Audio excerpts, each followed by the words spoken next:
It's tempting to say that the reporters and producers at the NBC affiliate in Washington, D.C.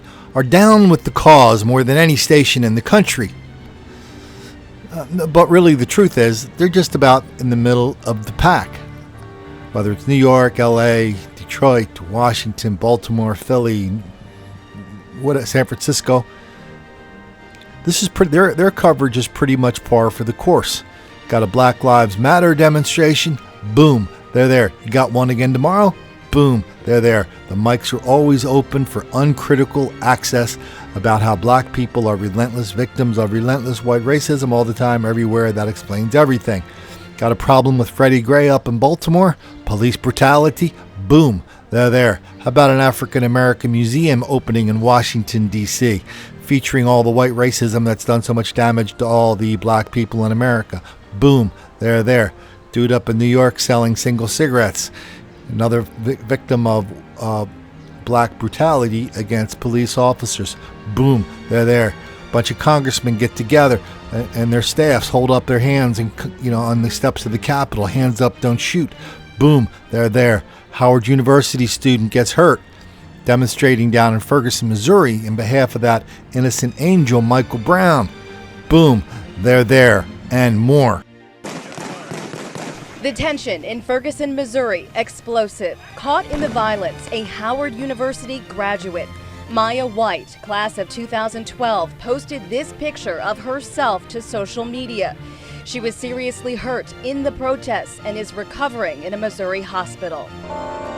At Howard University, students are protesting too, but quietly, with a single picture that has gone viral. But Howard University has a legacy of social justice, and in that legacy, we need to go and show support and solidarity to Michael Brown. Senior Ikenna Ike took the picture at a freshman housing orientation Wednesday night.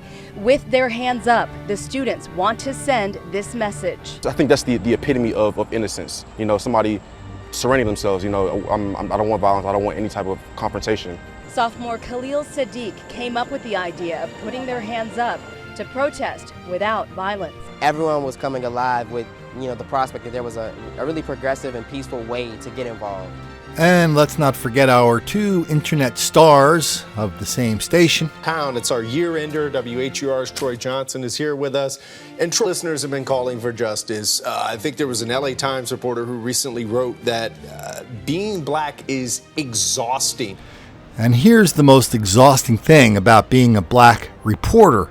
You're constantly having to explain to people in Washington, D.C., why this hyper-violence, hyper-crime, wildly out of proportion from black people, how it's all one big coincidence.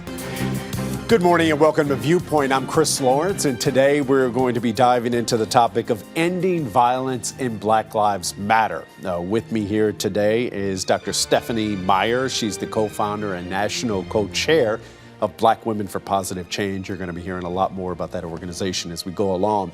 Also, Kristen Henney, a professor of law and the director of Juvenile Justice Clinic at Georgetown Law School. And finally, Pastor William Lamar, pastor at Metropolitan AME Church. And Pastor, let me start with you.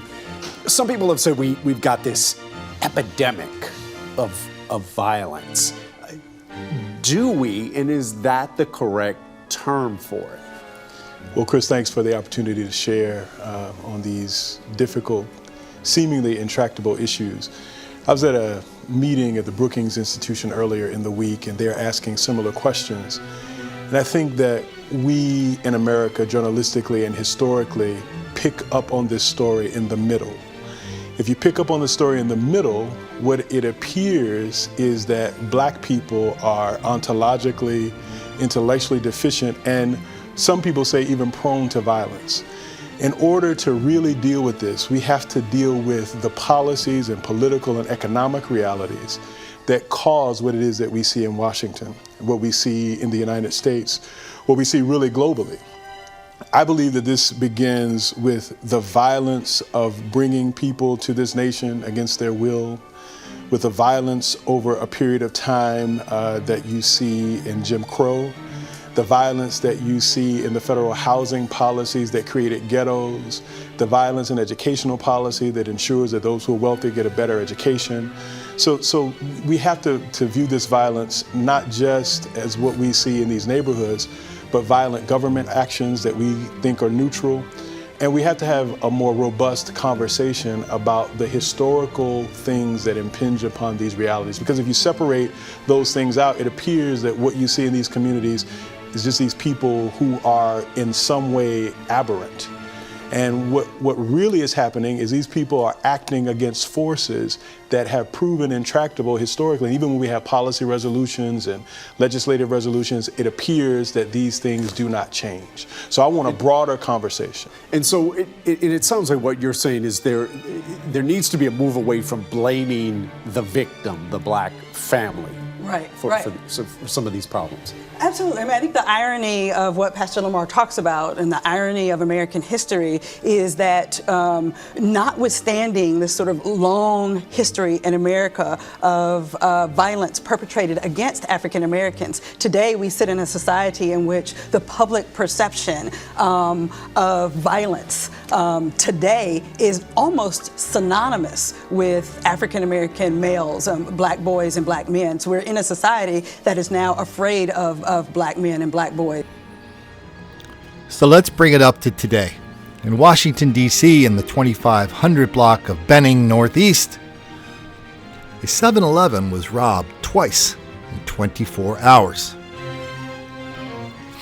People that robbed this 7-Eleven 2 times were the same people who have been robbing it once or twice a year for the last several years. They were black. You know, they look like this. We just saw a video of 2 robberies at the exact same store. Now, this kind of robbery in Washington, D.C. is an overwhelmingly black thing. And when it happens, police always issue, or if you ask the cop, they'll tell you who did it. But the same station that just fills so much of their airtime with coverage about Black Lives Matter, about the Black Caucus, about the black president, about white racism always doing things to screw up black people. Ask them to cover just a very minimal crime story, and they look at you and go, Colin, well, we're colorblind. And that's what they're saying when they say this. When they say the description was vague. No, the description wasn't vague. I'm sorry, there's no other way to put that. They're not being honest. They know what the description is. They just don't want to tell us. They just think that if they tell us, they're going to make black people in Washington, D.C. feel really, really poorly. I've got a new suggestion for a motto for that station, this NBC affiliate in D.C. How about not making the black kids angry since 1946?